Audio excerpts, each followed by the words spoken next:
এত বড় একটা মোটা শোলা কচু বাসায় আনলেই আমার শাশুড়ি বলতেন, বৌমা এটা দিয়ে পাট ভাজো, ডাল ভাত দিয়ে খেতে ভালোই লাগবে। সে মারা গেছে কিন্তু তার হাতের ভালো ভালো রান্নাগুলো আমাদের শিখিয়ে গেছে। নমস্কার সবাইকে, আজকের রেসিপিতে থাকছে শোলা কচুর পাট ভাজা, আবার এটাকে বড়া কিংবা পাকোড়াও বলতে পারো। কচুর মুখের অংশ চাক চাক করে কেটে নেব, বেশি পাতলাও হবে না আবার বেশি মোটাও হবে না। কচুর বাঁ দিক থেকে 4-5টা কেটে নিয়েছি, আবার খণ্ড করে রেখেছি, সেটা থেকেও 3-4টার মতো বের হবে। এখান থেকে একটা করে টুকরো নিয়ে ছিলে নেব, তারপর আস্তে আস্তে গোল করে ঘুরিয়ে ঘুরিয়ে পাতলা করে কেটে নেব, আর মাঝের একটু অংশ রেখে দেব, ওইটুকু কেচিয়ে দিলেই হবে। খুব আস্তে আস্তে ঘোরাতে হবে, তা না হলে ছিঁড়ে যাবে।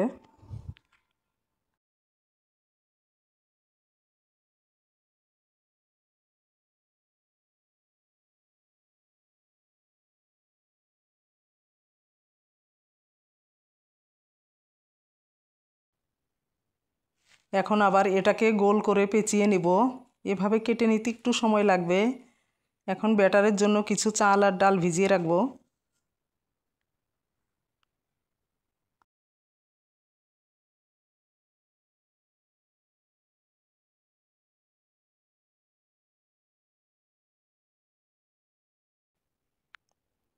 এখানে হাফ বাটি ডাল নেব, আর ওই বাটি দিয়েই 1 বাটি চাল নেব। এখন জল দিয়ে 30 মিনিটের মতো ভিজিয়ে রাখবো।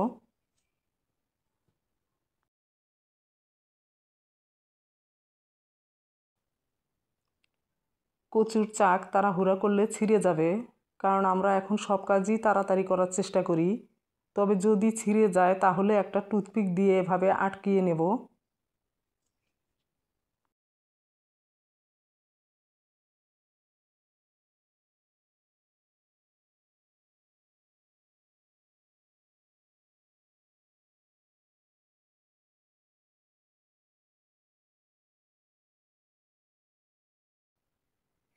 চাকগুলো আগে ধুয়ে নিলেও হবে, আমি কাটার পর হালকাভাবে ধুয়ে নিচ্ছি। চালগুলো মিক্সিতে পেস্ট করে নিয়েছি, এখন একটা বোলে ঢেলে নিব।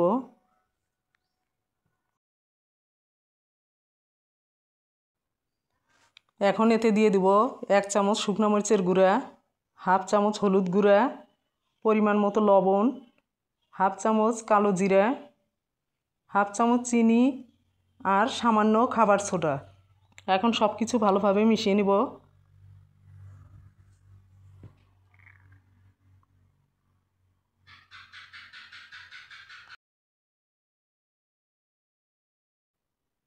ব্যাটারটা এমন হবে, বেশি ঘন হবে না আবার বেশি পাতলাও না। এখন ব্যাটারে একটা চাক নিয়ে ডুবিয়ে দেখাচ্ছি। কড়াইয়ে পরিমাণ মতো তেল নিয়ে গরম করে নিয়েছি। এখন চাকগুলো একটা একটা করে ব্যাটার লাগিয়ে ছেড়ে দিব।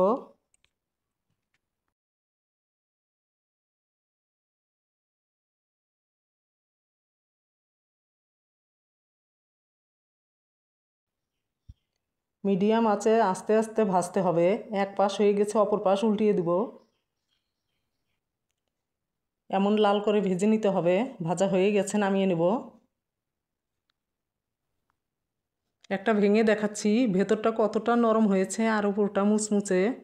তৈরি হয়ে গেল শোলা কচুর বড়া। রেসিপিটি ভালো লাগলে লাইক কমেন্ট শেয়ার করে পাশে থেকো। সুস্থ থেকো, ভালো থেকো, দেখা হচ্ছে নতুন আরেকটি রেসিপিতে।